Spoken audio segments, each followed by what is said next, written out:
allow the thread to come, the thread of the story. Yeah. When I was 18 years old, on the last month of high school, in philosophy class, I found a stack of National Geographic magazines. As I flipped through, I found this image. It appeared to be people climbing up a waterfall, and I didn't know why, but I just really, really, really needed to rip that image out of the National Geographic, staple it to my journal, and write a poem about it. It seemed impossible to climb up a waterfall. Wouldn't the water make you tumble down? Wouldn't the water be too painful and heavy on your skin? Wouldn't the rocks be slippery? It seemed the perfect image for daring to do the impossible. And these people in that National Geographic photo were almost at the top. So jump to 10 years later. I'm 28 years old, and this past February, I went on a backpacking adventure to Latin America. For context, my mom and my grandma, neither of them know how to swim, and they're from Cuba, and it's an island. And I'm about to go solo backpacking to Latin America. And where do I go first? Well, the equator is what defines north from south, so I pick Ecuador. And just a couple hours from Quito, a couple days into my trip, I go hike up my first volcano. Cotopaxi volcano is arguably taller than Mount Everest if you're measuring from the center of the Earth. You know, because at the equator, the Earth is a little chubbier. So I was about to climb a volcano taller than Mount Everest at the beginning of my trip. And it was just rocks and a cloudy day, and you couldn't see the mountain. And I was climbing up. The guide mentioned that most people eventually start to feel a lot of altitude sickness, and they get nauseous, they get foggy-headed, and I was starting to worry. But I kept on walking, and I was chewing coca leaves. That helped. And these peanut candies that the Ecuadorian abuelitas gave me, they told me it's gonna help at the volcano. And suddenly I was climbing up and I was like, oh, I am a fire sign. Yeah, volcano energy. The people behind me were starting to lag. They were starting to have nausea, and I was walking faster than the guide. And the rocks were getting bigger and they were getting redder. And the fog, it was really just clouds at this point. And they tasted like the Amazon. I swear, this is the Andes mountain range. The clouds, they tasted like the Amazon River. I've never tasted the Amazon River, but I started singing at the top of this volcano. And out of the corner of my eye, a fox appeared, and there was this strange moss that was yellow, and suddenly I was on Mars. And I kept on walking, and the clouds parted to reveal a snow-capped peak. Okay, it's a volcano. Like, isn't there supposed to be lava? It's supposed to be really, really hot. But no, it's really, really high up. And that means there's snow. For context, I'm a Miami girl. You know how a lot of us have our first time with snow? This was my first time with a glacier. And so I kept walking up, running up, singing up to that first sight of ice on this volcano.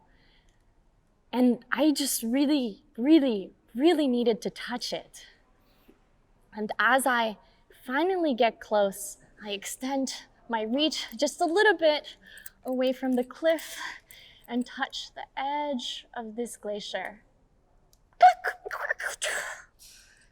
And down it tumbles from the cliff. Oh, this thing is fragile. When the guide catches up to me, he says, every year he comes back, the glacier has receded. It's further and further up the mountain at this time of year. And suddenly I tune in to the sound of the drops of water melting, and I go sit in a nook just the size of my body to feel the cold of this ice. And I extend my hand as a little drip falls right above my head into my palm. Drip, drip, drip. In that moment, my heart starts to beat faster, and I start to feel my eyes welling up with tears. I'm suddenly with this reality that I've heard about. Melting ice, melting glaciers. This is the real experience of that moment. On my palm, in my hand, melting tears from my eyes, and it cracks a deeper grief inside of me. The grief of changing states.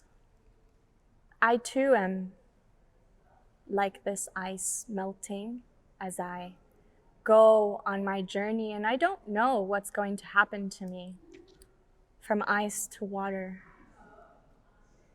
Who am I becoming? But I trust that water falls down the mountain, and it falls down to rivers that form and feed other rivers and other mountains. So down the river of life I go, from Cotopaxi volcano to mountains nearby, a couple hours farther away from Quito, to Baños. Baños is the adventure sports capital of Ecuador, and I enter the world of waterfalls. I sign up for canyoning, which is apparently the word for jumping from waterfalls, for climbing from waterfalls, which I didn't know was a thing until I arrived there.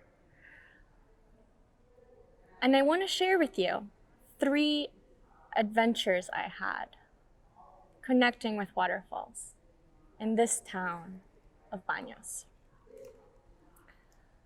The first waterfall I want to share with you is Cachaurco. According to National Geographic, this is one of the best canyoning spots in the world. When you get there, the guides tell you you have to go through the entire course. You can't leave. It's literally a canyon. Once you enter one waterfall, the only way out is through. So we jump backwards, we jump from high, we climb down a waterfall, we zip line down a canyon, we slide, and at the very end, my heart racing from so much fun.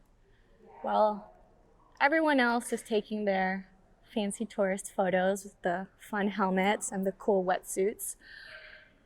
I sneak away behind the curtain of a waterfall. There's just enough space for me to walk and touch the wet stone behind the waterfall.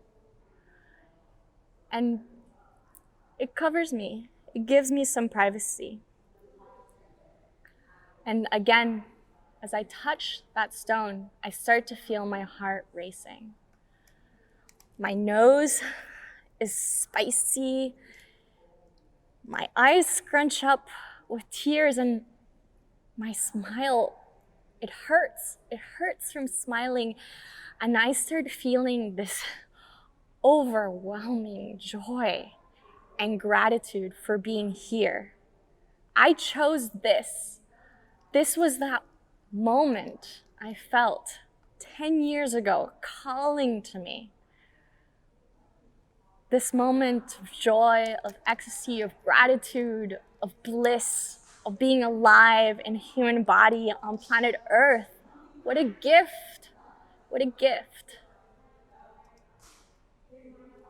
I swear I felt rainbows in my blood.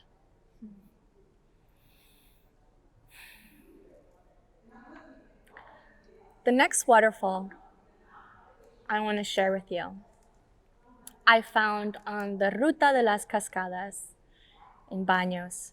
It's an 8-hour mountain bike ride to see 7 waterfalls in one day. As you can probably tell, I do not have the physique to do that, but somehow I agreed to go along with the French and English Olympic squad to to do this. And I did. We went to 7 waterfalls, and our guide said, "Want to go to one more?" And I said, "Yes, we can do it." Really, by the time we got there, I couldn't keep pedaling. My legs hurt, I had to walk. And then I had to walk down a series of 1,000 steps, hyperventilating, already pushing my physical limits beyond anything I thought was possible to reach this majestic waterfall.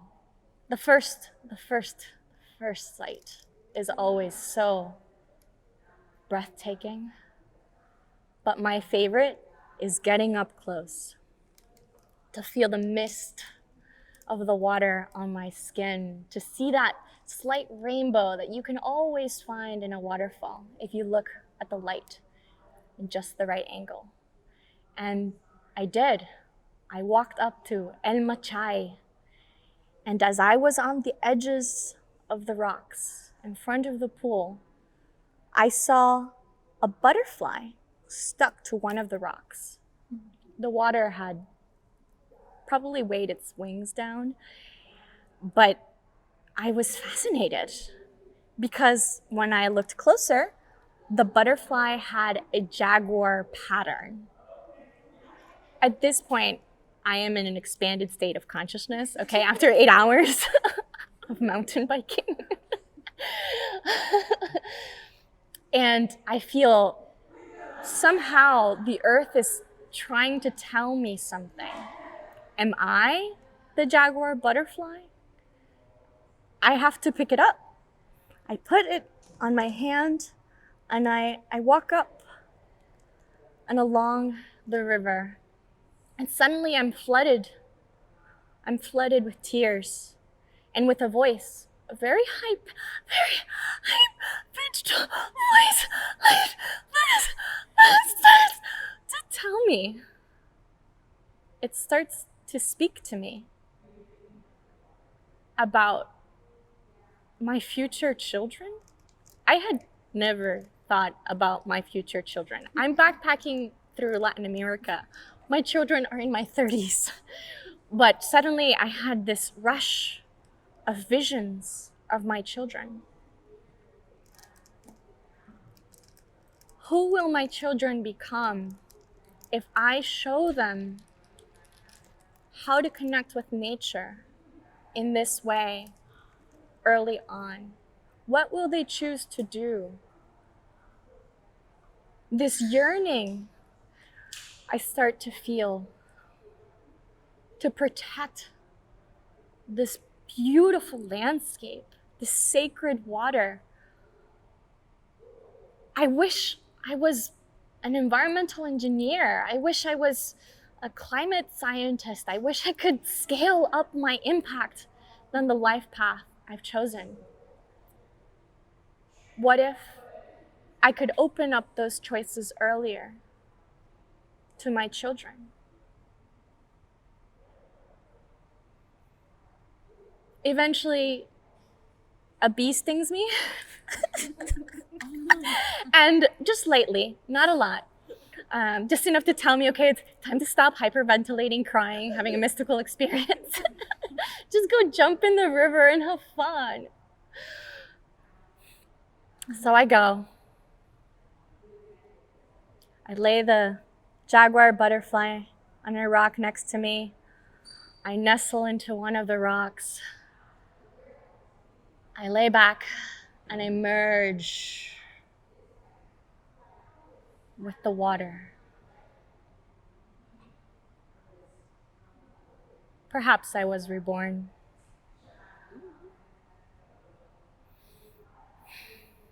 The third waterfall I want to share with you is called La Chamana. And this was actually the first waterfall I went canyoning to. It's a simple starter course, some basics of grabbing onto the rope, move a little bit to the left, move a little bit to the right. The waterfalls aren't that difficult. They're actually really fun to slide down from. But surprise, surprise, in the last part of this waterfall, you have to jump backwards into a height that you don't know in an act of pure trust. So I'm a daredevil, okay? Like, I got this. I'm not afraid. So I let everyone else go first, you know? And when it's my turn, I'm a big girl. I can do this. Tell me what to do. Okay, tour guide. Just grab onto the rope. Extend your legs. And then suddenly, oh, no. Please don't. Please don't let me go. Can you, por favor, dime ¿qué está pasando? ¿Cuál es la ciencia? What are the physics of what's about to happen? In my panic state, I just heard gibberish. So I just had to trust that his words were science. He was going to catch me. And out of the depths of my spirit, I uncovered an ancient wisdom, which was to let go and say,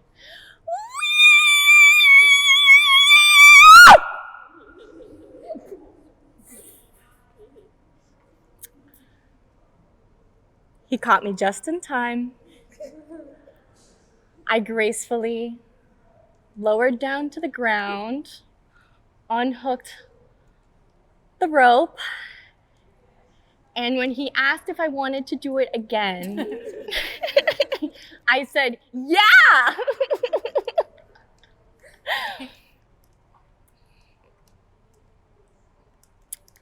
Trust and let go is a lot of what this trip was about. But saying we stuck with me for the rest of the journey. Now, I say we all the time when I'm in the ocean in Miami in the winter and the water's a little colder than usual. Instead of slowly torturing myself as I get in the water, I just jump and say we. And when I fear about the future of my life, my family, what I have to figure out, how I'm gonna save our communities, what we're gonna do about climate change, the only real emotional tool of fortitude